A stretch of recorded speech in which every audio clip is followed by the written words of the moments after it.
Hello दोस्तों, कैसे हैं आप। उम्मीद करती हूँ अच्छे ही होंगे। तो आज मैं आपको 10वीं क्लास के अर्थशास्त्र का चौथा पाठ करवाने जा रही हूँ, जिसका नाम है वैश्वीकरण और भारतीय अर्थव्यवस्था।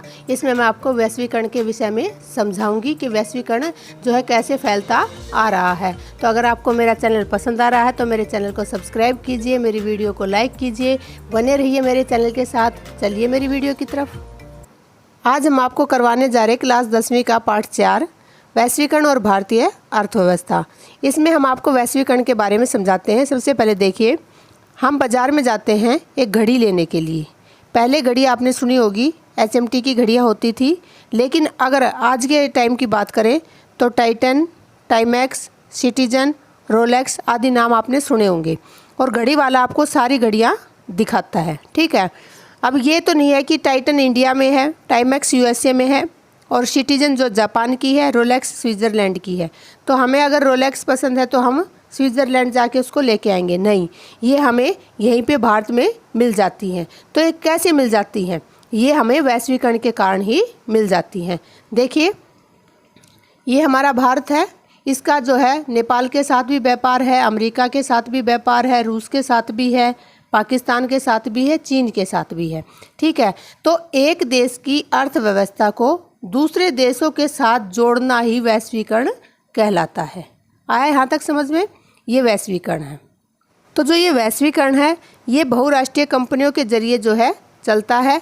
MNC हम इसको इंग्लिश में ये भी कहते हैं। इसका क्या मतलब है? मल्टीनेशनल कॉरपोरेशन, ठीक है। एक से अधिक देशों में उत्पादन पर नियंत्रण और स्वामित्व रखते हैं, वो क्या कहलाते हैं? बहुराष्ट्रीय कंपनियां कहलाती हैं। मतलब इनका क्या होता है कि एक देश के अंदर या एक से ज़्यादा देशों के अंदर अपनी कंपनियां खोलते हैं, ठीक है। उसमें उत्पादन करते हैं, क्या करते हैं? उत्पादन करते हैं और उन पर नियंत्रण करते हैं और स्वामित्व रखते हैं, ठीक है। मान लो, अब फॉर एग्जाम्पल बताती हूँ मैं आपको। मान लो एप्पल है, एप्पल से आप सभी वाकिफ़ हैं। ये अमेरिका की कंपनी है, इसके आईफोन, आईपैड, टीवी आदि बहुत सारी चीज़ें इसकी बनती हैं। लेकिन क्या है कि अमेरिका के अंदर इसका क्या बनाया? डिजाइन बनाया गया, और इसके जो पार्ट्स बनते हैं वो चीन के अंदर बनते हैं और दक्षिण पूर्वी एशिया के अंदर बनते हैं। उसके बाद जो है इसके कॉल सेंटर बनाए जाते हैं। मान लो ये माल बिक गया, एप्पल का पूरे विश्व में माल जाता है, ये माल बिक गया, तो इसके कॉल सेंटर बनाए गए कहाँ पे? भारत में। कॉल सेंटर क्या होते हैं? माल बिकने के बाद अगर उनमें कोई समस्या आती है, ठीक है, बेचे जाने के बाद की समस्याओं के लिए कॉल सेंटर, मतलब हम कॉल करते हैं ना कई बार कि हमारे पास ये चीज़ गलत आ गई या ठीक नहीं आई, तो उसके लिए कॉल करते हैं। तो ऐसे कॉल सेंटर बनाए जाते हैं। इसके कॉल सेंटर जो है भारत के अंदर बनाए गए हैं। तो एक जो है मापदंड देखिए, डिजाइन अमेरिका के अंदर हुआ एप्पल, फिर इसका जो प्रोडक्शन हुआ वो चीन के अंदर हुआ, और फिर इसकी समस्याओं को सुनने के लिए जो कॉल सेंटर बनाए गए वो भारत के अंदर बनाए गए। इस प्रकार जो है वैश्वीकरण चलता है। अब इसके कारण क्या है कि अमेरिका जो है ये अपने देश के अंदर डिजाइन करता है, तो ये प्रोडक्शन भी कर सकता था, ये कॉल सेंटर भी खोल सकता था, लेकिन इसने ऐसा नहीं किया। कहने का मतलब है कि जब ये बहुराष्ट्रीय कंपनियां दूसरे देशों में जो कंपनियां खोली जाती हैं तो वो ये देखते हैं कि वहाँ पे जो है श्रमिक मिल जाएंगे, संसाधन मिल जाएंगे, काम जल्दी से हो जाएगा, पढ़े लिखे मिल जाएंगे, मतलब हर चीज़ को देख के ही ये कंपनियाँ खोलते हैं। तो इसके कारण देखिए, कम लागत में संभव, एक तो इतने श्रमिक मिल जाते हैं, उन्हें कम पैसा देना पड़ता है, ठीक है, तो कम लागत में ही जो है ये संभव हो जाता है। दूसरा क्या है, इतने आदमी जब लगेंगे काम के लिए तो जो चीज़ें वो बना रहे हैं उनकी जो आपूर्ति है वो तीव्र होती है, मतलब बहुत जल्दी से वो काम पूरा हो जाता है। उसके बाद है संसाधन उपलब्ध, वो ये देख के ही कि जहाँ पे संसाधन यानी कच्चा माल आसानी से मिल जाता है वहीं पे वो कंपनियाँ खोलते हैं। तो इससे क्या होगा कि संसाधन भी उपलब्ध हो जाते हैं। अब देखिए, फॉर एग्जाम्पल कई बार क्वेश्चन पूछ लिया जाता है, आयात और निर्यात किसे कहते हैं? तो आयात क्या होता है? आयात होता है विदेशों से वस्तुएं मंगाना, ठीक है। क्या देखिए, अब भारत को क्या आवश्यकता थी? राफेल की थी। भारत में राफेल नहीं बनते, कहाँ बनते हैं? फ्रांस में। तो उसको चाहिए था राफेल, तो उसने क्या किया? फ्रांस से जो है राफेल को मंगवाया। ये क्या हुआ भारत के लिए? आयात, ठीक है। और फ्रांस ने भारत को दिया, तो ये क्या कहलाता है? निर्यात, यानी यहाँ से जो चीज़ गई, ठीक है, वो क्या कहलाई? निर्यात, ठीक है। और भारत ने उसको मंगाया तो क्या हो गया? ये आयात। तो आयात मतलब विदेशों से वस्तुएं मंगाना आयात कहलाता है, और विदेशों को वस्तुएं भेजना निर्यात कहलाता है। आइए आगे बढ़ते हैं और वैश्वीकरण का अर्थ जानते हैं। वैश्वीकरण दो शब्दों से बना है, विश्व जमा एकीकरण। विश्व का अर्थ है विश्व यानी पूरी दुनिया, और एकीकरण का अर्थ है विश्व का एक हो जाना। ठीक है, किसी वस्तु, विचार, सेवा या पूंजी का एक देश से दूसरे देश में आदान प्रदान वैश्वीकरण कहलाता है। अब आता है कि वैश्वीकरण को संभव बनाने वाले कौन से कारक हैं। सबसे बड़ा तो मैंने आपको बताया ही है कि बहुराष्ट्रीय कंपनियां हैं जिन्होंने वैश्वीकरण में मुख्य भूमिका निभाई है।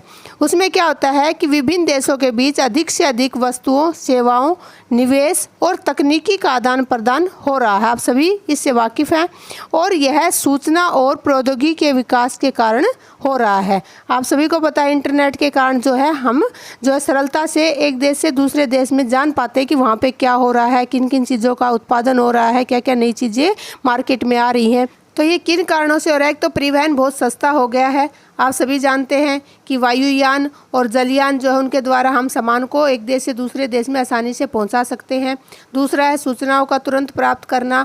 हम एक देश में बैठे बैठे दूसरे देशों की सूचनाओं को आसानी से प्राप्त कर सकते हैं। तीसरा है दूर के क्षेत्रों में बातचीत सरलता से। आप ये वीडियो कॉलिंग के माध्यम से, ऑडियो कॉलिंग के माध्यम से आप अपनी बातचीत जो है आसानी से कर सकते हैं। और नेट बैंकिंग के माध्यम से आप अपने पैसे एक देश से दूसरे देश में निवेश आसानी से कर सकते हैं। अब मैं आपको इनसे संबंधित चीज़ें समझाती हूँ। सबसे पहले आता है विश्व बैंक। अपने सदस्य राष्ट्रों को वित्तीय सहायता देने हेतु अंतर्राष्ट्रीय संस्था, मतलब विश्व बैंक क्या करता है कि जो उसके सदस्य राष्ट्र हैं उनको वो वित्तीय सहायता देता है, और ये अंतर्राष्ट्रीय स्तर की एक संस्था है। उसके बाद आता है मुक्त व्यापार। मुक्त व्यापार क्या होता है बच्चों, जब दो देशों के बीच व्यापार बिना किसी प्रतिबंध के होता है, मतलब कोई बाउंडेशन नहीं, और आराम से जो दोनों देशों में व्यापार होता है उसे हम कहते हैं मुक्त व्यापार। इसमें कोई सीमा शुल्क, कोई टैक्स पर शुल्क कुछ भी नहीं लगता। फिर आता है उदारीकरण। सरकार द्वारा अवरोधों और प्रतिबंधों में छूट देना जो कि विकास के मार्ग में अवरोधक हों। मतलब उदारीकरण क्या होता है कि सरकार ने जो भी प्रतिबंध लगा रखे थे, शुल्क लगा रखे थे, उनको हटा दिया। क्यों हटा दिया? क्योंकि वो विकास के मार्ग में रोड़ा बने हुए थे। तो ये क्या है कि सरकार द्वारा अवरोधों और प्रतिबंधों में छूट देना जो विकास के मार्ग में अवरोधक हैं, उसे हम उदारीकरण कहते हैं। अब आगे बढ़ते हैं और देखते हैं बहुराष्ट्रीय कंपनियों के कार्य। एक तो मैं आपको पहले ही बता देती हूँ कि बहुराष्ट्रीय कंपनियाँ क्या करती है, विश्व को क्या है उत्पादन के क्षेत्र में जोड़ती हैं। कैसे जोड़ती हैं, कैसे कार्य करती हैं? देखिए, बहुराष्ट्रीय कंपनी स्थानीय कंपनियों के साथ काम करती हैं। पहले तो वो क्या करती हैं कि स्थानीय कंपनियों के साथ मिलकर काम करती हैं और उनको नई नई तकनीकें और वित्तीय सहायता देती हैं। दूसरा क्या है कि बहुराष्ट्रीय कंपनियां स्थानीय कंपनियों को खरीद लेती है। दूसरा वो क्या करती हैं कि जिस देश के अंदर वो कंपनियां लगाती है वहाँ की स्थानीय कंपनियों को वो खरीद लेती हैं।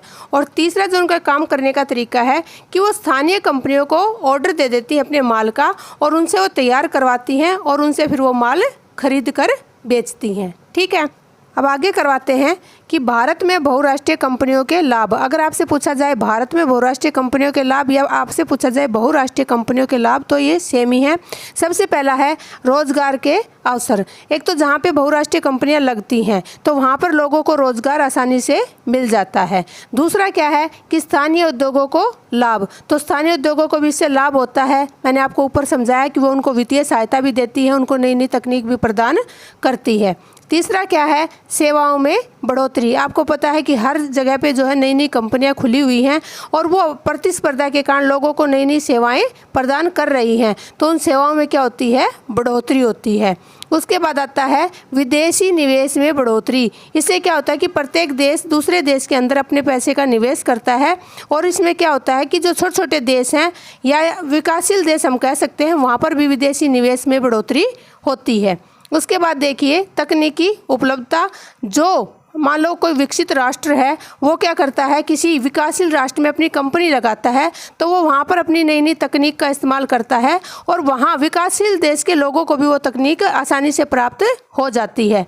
उसके बाद आता है प्रतिस्पर्धा। इससे क्या होता है कि लोगों में प्रतिस्पर्धा की भावना होती है और जो विकासशील देशों की जो कंपनियाँ हैं उनको भी प्रतिस्पर्धा करने का मौका मिल जाता है।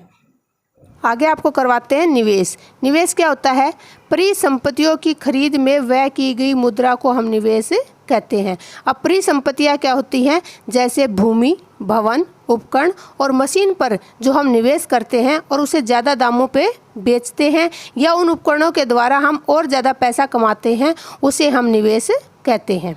उसके बाद आता है विदेशी निवेश। बहुराष्ट्रीय कंपनियों द्वारा किया गया निवेश विदेशी निवेश कहलाता है। मतलब जब एक देश अपनी कंपनियां दूसरे देशों में खोलता है और वहां पर उस पैसे से जो है लागत लगा के और ज़्यादा पैसे कमा के और कंपनियां बनाता है, तो उसको हम विदेशी निवेश कहते हैं।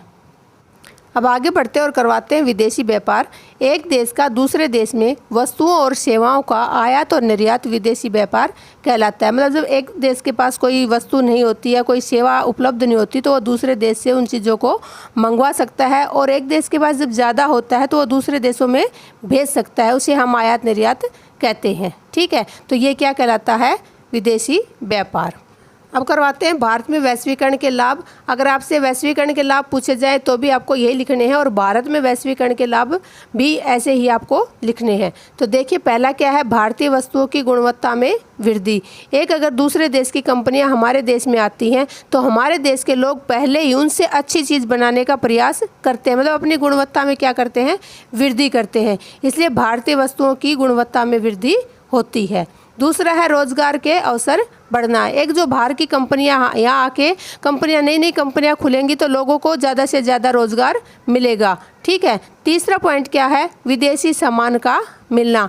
एक क्या है कि हमें भारत में बैठे बैठे ही विदेशों का, अमेरिका का, जापान का, यूएस का, मतलब सभी का सामान जो है हमें भारत में ही उपलब्ध हो जाएगा। इससे अगला पॉइंट है व्यापारिक समझौतों से आपसी सम्मान। इसमें क्या होता है कि जब हम बहुराष्ट्रीय कंपनियां खोलते हैं, व्यापार करते हैं एक दूसरे के साथ, उनके साथ समझौते करते हैं, तो हम एक दूसरे देश की इज्जत भी करते हैं। इससे क्या होगा कि उनमें आपसी सम्मान बढ़ेगा सभी देशों के अंदर। पांचवा है विदेशी निवेश में वृद्धि। ऐसे क्या होता है कि हम विदेशों के अंदर, एक देश हमारे देश में कंपनियां खोल रहा है, हम भी दूसरे देशों में अपनी कंपनियां खोल रहे हैं, तो इससे क्या होगा कि विदेशी निवेश में वृद्धि होगी। ठीक है। उसके बाद है सेवाओं के क्षेत्र में बढ़ोतरी। हर देश क्या करेगा कि ज़्यादा से ज़्यादा सेवाएं देंगे, कंपटीशन होगा कि हमारी कंपनी ज़्यादा सेवा देगी, तो उससे क्या होगा कि विकास ज़्यादा होगा। इसलिए जो है सेवाओं के क्षेत्र में बढ़ोतरी होगी। ठीक है। उसके बाद सातवां पॉइंट आता है राजकोषीय, मौद्रिक और औद्योगिक नीति में सुधार। हमारे यहाँ पे क्या होगा, जो राजकोष है, जो मुद्रा है, जो उद्योगों की नीति है, उसमें सुधार होगा। ठीक है। आठवां पॉइंट है नई तकनीक, ज्ञान और कौशल में वृद्धि। हमारे यहाँ दूसरे देशों की कंपनी आएंगी, वहाँ से हम नई नई तकनीक, नया नया ज्ञान और हमारे कौशल में जो है वृद्धि होगी। उसके बाद 9वां पॉइंट है उपभोक्ताओं को लाभ मिलेगा। उपभोक्ताओं को कैसे, क्योंकि हमारे ही देश में बैठे बैठे उन्हें बहुत सारे ऑप्शन मिल जाएंगे, वो अपनी पसंद की चीज़ ले सकेंगे। ठीक है। और उनको सेवाओं का भी मौका मिल जाएगा। जो भी कंपनी अच्छी सेवाएं उपलब्ध करेगी, अच्छा सामान उपलब्ध करेगी, वो उन्हीं से लेंगे। इससे क्या होगा कि उपभोक्ताओं को लाभ मिलेगा। तो ये थे वैश्वीकरण के लाभ। आगे बढ़ते हैं और करते हैं वैश्वीकरण की हानियाँ या वैश्वीकरण के नकारात्मक प्रभाव। देखिए, पहला पॉइंट है लघु उद्योगों को हानि। वैश्वीकरण से क्या हुआ कि एक देश से दूसरे देश में बहुराष्ट्रीय कंपनियां खुलने लगी और जो स्वदेशी उद्योग थे, छोटे छोटे जो उद्योग थे, वो समाप्त होते जा रहे थे। सबसे बड़ा नुकसान जो है लघु उद्योगों को हुआ। दूसरा पॉइंट है प्रतिस्पर्धा से श्रमिकों का जीवन प्रभावित। अब क्या होने लगा कि हर कंपनी में, हर उद्योग में प्रतिस्पर्धा होने लगी और जो वहाँ के श्रमिक हैं उनसे बहुत सारा टाइम जो है 24 के 24 घंटे काम करवाया जाने लगा। उनको जो है वेतन जो है बहुत कम दिया जाने लगा। कहने का मतलब क्या है कि उनका जीवन जो है बहुत प्रभावित हो रहा था। तीसरा है लचीले श्रम कानूनों से मजदूरों को नुकसान। जो श्रम कानून बने वो इतने लचीले बना दिए कि उससे जो है मजदूरों को काफ़ी नुकसान हुआ। अब कैसे हुआ कि जब उनको टाइम पे ज़रूरत पड़ती, जैसे दिवाली है, दिवाली पे दिए बनते हैं, उनकी आवश्यकता हुई, मजदूरों को रख लिया, आवश्यकता ख़त्म, मजदूरों को निकाल दिया, तो इससे क्या हुआ कि वो पूरे साल भर काम नहीं कर पा रहे थे और उनको बहुत नुकसान हो रहा था। उसके बाद आता है विकसित देशों को ज़्यादा लाभ। जो वैश्वीकरण है उससे क्या हो रहा था कि जो विकसित देश है उनको बहुत ज़्यादा लाभ हो रहा था। कैसे हो रहा था कि वो जगह जगह ऐसे देश देख रहे थे जहाँ पे ज़मीन हो और उपलब्ध संसाधन हो, कच्चा माल आसानी से मिल सके, तो वो दूसरे देशों में जो है अपनी कंपनियाँ खोल के काफ़ी जो माल वहाँ पे बना रहे थे, लाभ प्राप्त कर रहे थे। विकासशील देशों का जो है कर्जे में डूबना। अब क्या हुआ कि जो विकासशील देश हैं वो होड़ कर रहे थे विकसित देशों की। ठीक है, उन्होंने क्या किया कि होड़ के चक्कर में पैसा ले लिया, कर्जा ले लिया विकसित देशों से और अपनी कंपनियां लगा ली, लेकिन उतना व्यापार नहीं हो पाया क्योंकि उनके पास विकसित देशों जितनी तकनीक नहीं थी। तो इससे क्या हुआ कि वो कर्जे में डूब रहे थे। ठीक है, तो इससे विकासशील देशों को बहुत भारी नुकसान हुआ। तो ये थे इनके वैश्वीकरण के नकारात्मक प्रभाव। अब करते हैं व्यापार अवरोधक। अब आगे बढ़ते और करते हैं व्यापार अवरोधक। व्यापार अवरोधक क्या है कि व्यापार के मामले में बाधा होना। बाधा क्या होंगी? व्यापार पर कर, सीमा पर शुल्क आदि प्रतिबंध को व्यापार अवरोधक कहा जाता है। मतलब जब व्यापार पर टैक्स लगा दिए जाएं, सीमा शुल्क लगा दिए जाएं, यानी उसको रोकने का प्रयास किया जाए, व्यापार को आगे ना बढ़ने दिया जाए, तो उसे व्यापार अवरोधक कहा जाता है। इसके क्या कारण हैं? स्वतंत्रता से पहले की स्थिति से बचने के लिए एक तो आप सभी को पता है कि जो अंग्रेज थे हमारे देश में क्या थे कि वो व्यापारी बन के आए थे और धीरे धीरे करके उन्होंने पूरे भारत पर कब्जा कर लिया। तो इस स्थिति से बचने के लिए भारत में क्या लगाए थे? व्यापार अवरोधक लगाए थे। दूसरा क्या रीजन था? घरेलू उद्योगों को संरक्षण। एक अगर बाहर की कंपनी आती हैं तो हमारे जो उद्योग हैं, छोटे छोटे उद्योग हैं, वो बिल्कुल ख़त्म हो जाएंगे। ठीक है, तो उनको बचाने के लिए, उनका संरक्षण करने के लिए भी व्यापार अवरोधक लगाए थे। लेकिन क्या हुआ कि जब ये व्यापार अवरोधक लगाए हुए थे तो उनसे हमारा देश जो है काफ़ी पिछड़ रहा था और हम दूसरे देशों के मुकाबले में जो है व्यापार नहीं कर पा रहे थे। इसलिए 1991 में एक नई अर्थव्यवस्था को अपनाया गया और व्यापार अवरोधों को हटा लिया गया। उसे उदारीकरण कहा जाता है, यानी व्यापार के मतलब में उदारता को अपनाना, सभी जो सीमा शुल्क हैं, कर हैं, उनको हटा के एक अलग से नीति निर्धारित करना। अब आगे करवाते हैं विश्व व्यापार संगठन। इसे हम WTO के नाम से भी जानते हैं। इसकी फुल फॉर्म है वर्ल्ड ट्रेड ऑर्गेनाइजेशन। इसकी स्थापना 1995 में की गई थी और इसके जो सदस्य देश हैं उनकी संख्या है 164। विश्व व्यापार संगठन का जो मुख्यालय है वो स्विट्जरलैंड के जिनेवा में है।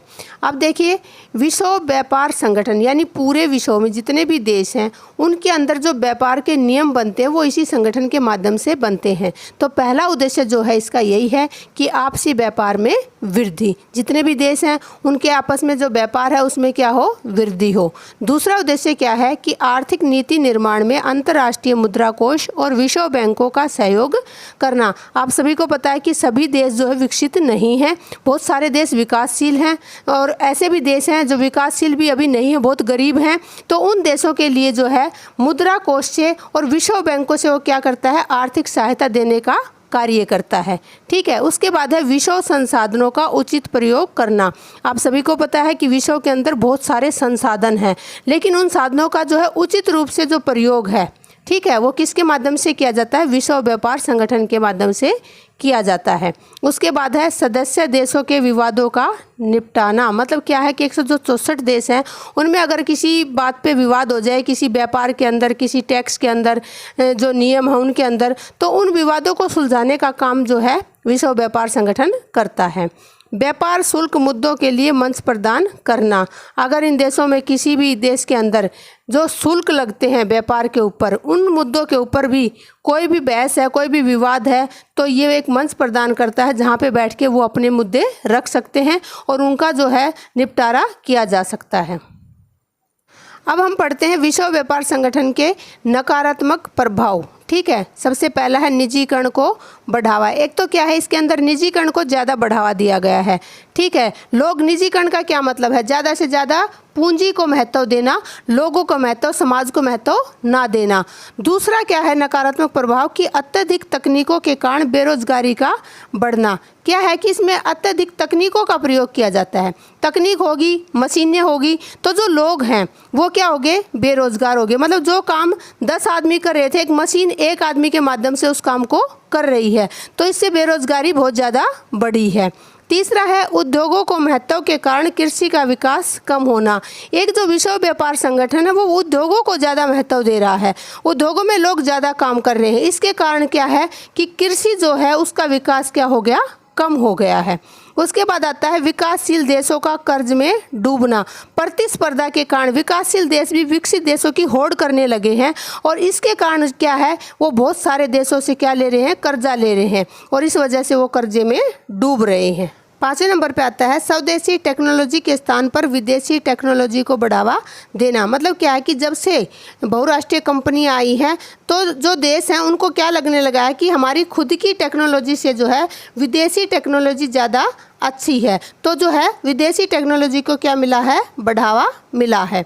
उसके बाद आता है 6ठे नंबर पर प्रतिस्पर्धा को बढ़ावा। अब क्या हो गया है कि बहुराष्ट्रीय कंपनियों की वजह से हर देश में एक प्रतिस्पर्धा सी हो गई है और इससे लोग ज़्यादा से ज़्यादा प्रतियोगिता करने लगे हैं। इसकी वजह से भी क्या हो रहा है कि लोग जो हैं इस कर्जे के अंदर डूब रहे हैं, इस प्रतिस्पर्धा के कारण श्रमिकों का शोषण कर रहे हैं, तो ये बहुत भारी नुकसान श्रमिकों को भी हो रहा है। थैंक यू मेरी वीडियो देखने के लिए। अगर आपको मेरी वीडियो पसंद आ रही है तो मेरे चैनल को सब्सक्राइब कीजिए, वीडियो को लाइक कीजिए और बने रहिए चैनल के साथ। Bye bye, take care.